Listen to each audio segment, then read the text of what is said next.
You're listening to Homeschool Vibe Podcast. I recently had a listener contact me asking me questions about how to keep the homeschool relaxed vibe while you're homeschooling high school, because that can be kind of intimidating sounding. Like before we got to the high school years, it honestly sounded kind of scary. I was like, I don't know about transcripts. I don't know about all these different things that what if they won't be able to go to college because I do something wrong? All those things were pretty they were, real fears. But what I found out is that I actually think high school is the easiest to homeschool of all. The reason that I think that is because I was able to make it super, super flexible, and my kids both were, once they get to the high school level, they can do a lot of their work on their own, and they just kind of need a manager. And so when you just get to be a manager versus instead of a manager, educator, all the things, all the things. So it just made it a lot easier once we actually got to high school. And so the ways that we did it that we found were that kept it the most flexible and relaxed were to kind of pick and choose each subject from a different source. We didn't do it in all-in-one at all. And some people might find that a good way for them to go. But in my opinion, I feel like that the all-in-ones can be kind of hard to customize it the way your child might need it. And every child is so different and has different passions. So if there's a child that hates reading, an all-in-one might not work for them if it's got heavy reading in it. Or if it's all based on classics or something like that, which are wonderful, but it might not appeal to some kids. And so just make sure that you're choosing, if you're going to choose an all-in-one, really have your child involved in choosing it and make sure that it is a good fit for them, because like I've just said, every child learns so differently and has different passions and interests, even in the same home. So what might work for one of your kids might not work for another. So these are the ways that we ended up doing high school. So for math and English, the first couple years we did an online program just for those two subjects. And we chose an online homeschool program that worked really well. It was pretty rigorous, the one we chose. And what was funny is when she was able to transition into taking college courses after 10th grade, and the college courses were actually easier. So that's something to keep in mind too. Not that you only want your child to take easy classes, but if your child is struggling with an online program, it might be surprising, a high school program, it might be surprising to find out that the college level courses might be better, a better fit, and they also get college credit going at the same time. So, okay, so let me get back to what I was saying. So for the first couple of years, we did an online high school homeschool program, and just for English and math. Just because with math, I always get a little bit worried that I'm not going to be able to cover it as well as I should. So I like to outsource math because that isn't my strength. But, and then English, I just wanted to make sure that they were being prepared for college level writing. So I wanted to make sure that I wasn't missing anything. So that's why we chose for those two. That's what we chose for those two subjects. For science and history, we found a local homeschool learning center that works really, really well. And it's a place that we trust their teaching. And that they line up with how we would want our kids to be taught. So since they line up with the way that our kids, what I felt comfortable with the curriculum they were using, I felt comfortable with. It was a very relaxed environment, but it was very, very fun. So they barely ever had homework, and but what they did is they actually had hands-on learning discussions, like really in-depth discussions. When they did have homework, it would be creating a presentation, things like that. And so it wasn't like a heavy workload, but they learned so much in these classes. And in the history program, at the same learning center, she was able to join the Constitution Bowl team and prepare and be coached and prepare for a Constitution competition. And she also did a mock Article 5 competition, and and her team was able to win scholarships because they actually won. So, and they competed against some other rigorous high schools in the area. And so it was really fun to see these kids that came from a more relaxed side of schooling be able to dominate and be able to have such have such so much knowledge about historical things. And it was really neat. So anyway, so let's see. So we've got English, math at the online. We've got the Learning Center for Science and History. At the Learning Center, my daughter also was able to take like sewing, culinary arts, things like that. So she was able to fulfill some of the elective credits that way. And she had a blast with it and learned a lot. And she's also taking theater and was on the improv team. And so between all of those ways, for the first couple of years, that's what we did. Then once she got to 10th grade, and every state and community college and different colleges are all a little bit different of when a child can start taking dual enrollment courses. So you have to just check on what works for you locally. But in our area, the schools that we were like, well, some of them can take a 14-year-old, but some of them want the child to be 16 before they can take a college course. But just find that out for your area. But anyway, so what's really neat about being able to take the college courses is that in California, one semester of a college course counts for an entire year of a high school course. So if you take one college English level class for one semester, it counts for the entire year for high school. So this is a really awesome way for kids to get through the core classes. Well, they can do the other classes too, but the core class is what I found the most important to us quickly, and at the same time earning high school credit towards graduation. She was also earning actual college credit.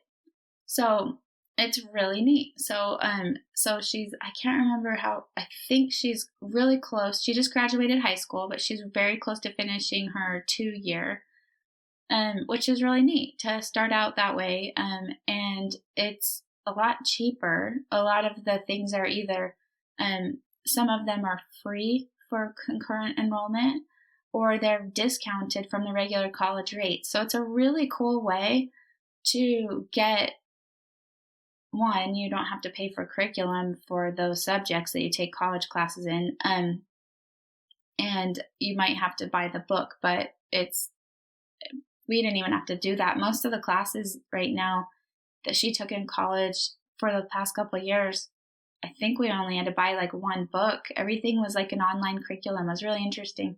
She did do online courses. We didn't have her go in person because I feel a little bit uncomfortable sending, my little daughter, because she's kind of small, to a college campus on her own, and she looks very young. So even though like she'd be fine, I just didn't love the idea of doing that. But so she did those for online. But I also would want to just put that out there, is that I don't think that all the classes should be online. I believe that in person is really important. So making sure that they've got that social interaction of dealing with the teacher in person, and dealing with other like students in person is also really important. But making sure it's an environment that you feel comfortable with is really obviously important as well. Making sure that your child is comfortable and that you're comfortable. Okay, so some of the really big pros of homeschooling in high school is, like I was just saying, you can earn a college degree at the same time you're earning your high school diploma. And that is like amazing to me. Like, it's just such a huge pro. So being able to keep your debt low for because we don't believe in going into debt for college.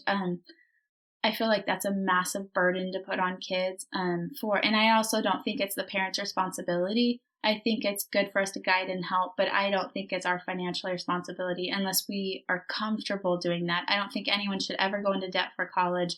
I don't think that the return on investment is worth it, in my opinion. I think it's better to go the cheapest route for college and pay as you go. And if you don't have the money, save up and go. But that's just me on my soapbox. But I just feel like there's been so much burden put on people, and it's disabling, and it prevents life from getting started after college because you're burdened with these big debts. And I think that is really sad and unhealthy. So, okay, getting off my soapbox again. I think I'll finally get off of it now.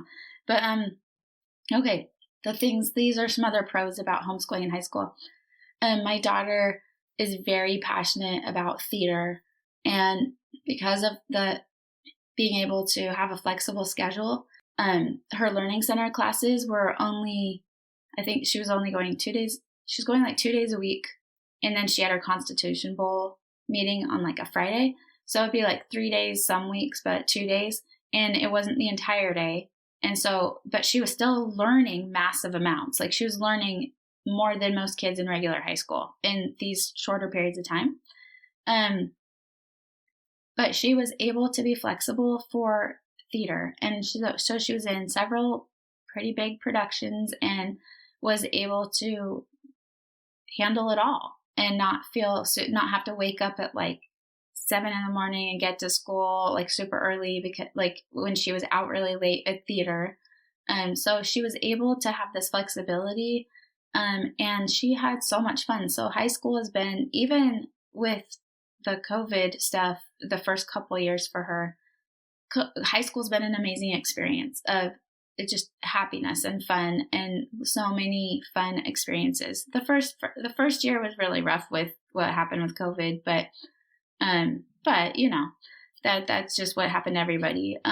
But let's see. So, the other thing with having your child take college courses is they learn how, while they're still with you at home, they learn how to deal with handling, the professors, the teachers, like how to handle navigating, like, well, this is what's going on in this course, or anything like that. Like one thing that was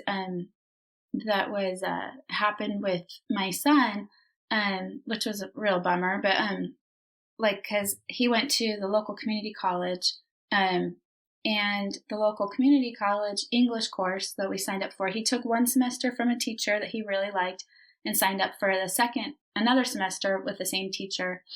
And ended up like the book that the teacher had chosen for that semester was a graphic book about porn addiction.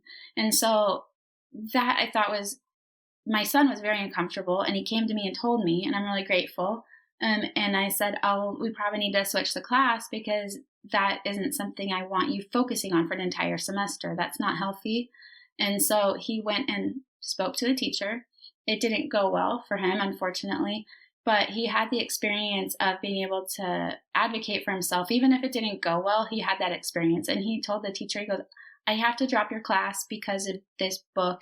And the teacher's response was, you're taking an adult class, so you should be able to deal with it. If you can't handle it, then there you go.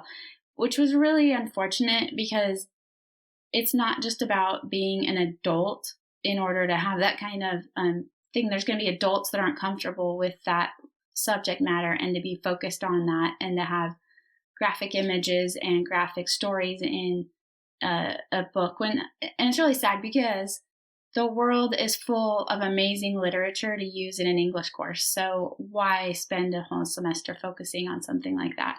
And anyway, okay. So just be aware of, even though so make sure to watch over whatever classes your kids are signing up for, even at college, unfortunately. But anyway, they learn how to advocate for themselves, dealing with teachers. They learn how to deal with the college signing up for classes, because that can be confusing sometimes. They learn how to figure out what classes will count towards the degree they want. They learn all these things while they're still with you, before they maybe go off to a college. And so I think that that's a really valuable experience as well. So that's part of the educational experience, is navigating what they want to do and what they want to be and what they're going to have to do to get there. And so that's a really cool part of the college, taking college courses. That's a pro versus public school, is that, and I know that some public schoolers do take college courses at the same time, but I think that in the homeschool, you have way more flexibility to choose more, and you can take as many as you want, versus I think at the regular high school, you can only take 2 per semester. So, okay. So learning all those things is really important. When they're taking a college course or an online course on their own, not with you, they are having to navigate timelines, deadlines for homework, all these different things. And it's kind of a nice transition from homeschooling exclusively with mom to I'm dealing with people. This will help them prepare for dealing with bosses someday, all that stuff. And helping them learn that time management is amazing. For them, I was really worried about my daughter because she has ADHD, and time management is not always easy for her. And she is just kicking booty in it. She's doing so good with it. She did have some times that she delayed too long, and then she had to scramble, and then she learned from that. So it's been a really good experience. So the other thing too is I've noticed kids taking really, really rigorous high school classes, but then they end up having to take the same class in college, and the classes that they took that were rigorous didn't even count towards their degree. And I feel like kids are ending up wasting so much time taking the same stuff twice, and it's boring for them to do that. And so I think that there's a big advantage of not having to do repetitive classes over and over. So if you can do the dual enrollment and have it count and have them take the English course, English 101, whatever it is, once versus twice, and you only have to pay for once, and they get the high school diploma and the college credit. I don't know why anybody wouldn't want to do this way. It just seems like a no-brainer to me. I don't know why anybody wouldn't choose to go this route, but I understand that everybody's different and has different needs. But I just feel like in other countries, they are done with their general ed. I think some of them are by 16, and they're starting their college courses pretty young, and they don't have to do the repeat. Their general ed is considered done when they finish high school. And I think that I really wish that our system was like that. I feel like we are boring our children to death, and we're overcharging them for everything for college when they've already taken the same classes in high school and for the general ed. So anyway, I'm on a soapbox again. Here I go. Sorry, guys. Okay. So let's talk about the transcripts and how to handle that and the diploma. So we have been with the homeschool charter, so we don't have to actually officially make our own transcripts or diploma. But we did have to make sure we supplied our education specialist with all of the things she needed, from the college grades. She needed the grading. She needed all the different things. And for us to fill out all of the, we had to fill out things for her to make the transcripts. But there are ways for you to do that if you're not with a charter. There are multiple ways. So I will link to an article explaining that, because I'm not an expert in this area, but I will link to the information so that you can find that for yourself. There's transcript software and apps, and also there are companies you can pay to make the transcripts. I don't think it's that complicated when I've read about it and looked at it. I think that anybody should be able to be just fine doing it. And from what I understand, you really just need the final transcripts. You don't have to do it every year unless you want to, if that's easier for you to handle it every year of their high school. But really, they need it at the end. And some colleges don't care about the diploma. They just care about the transcript. Some colleges want that. Sometimes, depending on what your child does, if they want to go into a technical career or the military, they will need a diploma. You can make that, from what I understand. You have to check your state and find out what your state requirement is. And I'm going to include a link regarding the state requirements, so you can go check your state requirements for how to deal with creating your diploma. And also we'll have the link to how to do the transcripts and a template for those if that's the route you want to go. But the whole reason I wanted to do this episode was just to help people relax on it. It is not as scary as you might think. It's actually can be a lot easier than all the rest of the years as far as the parent workload. If you are helping your child, if you're managing and helping your child handle it, your child will be able to deal with teachers, be able to have some online courses, college courses, local co-op or learning centers or whatever it is. There's so many things, but some of the great things and other bonuses of homeschooling in high school is just that they're flexible and able to pick and choose things that they're more passionate about, that they can spend more time on if they want to. And it's just been a really, really, really great experience and really fun. And so don't fret and worry over high school. Your child will be fine. Your child will be great. My daughter is able to get some scholarships. She's able to be on the National Honor Society. All these different things. All these things happened. And it's just been really great. So just relax. Don't worry. And just start looking around and seeing what options might work best for your family. See what age they can start taking college classes. Don't be scared of college classes unless you do, other than make sure that they're appropriate for your child, because some aren't. But anyway, don't be afraid of homeschooling high school. You got this, and it's really fun. And let me know if you have any questions. Thank you.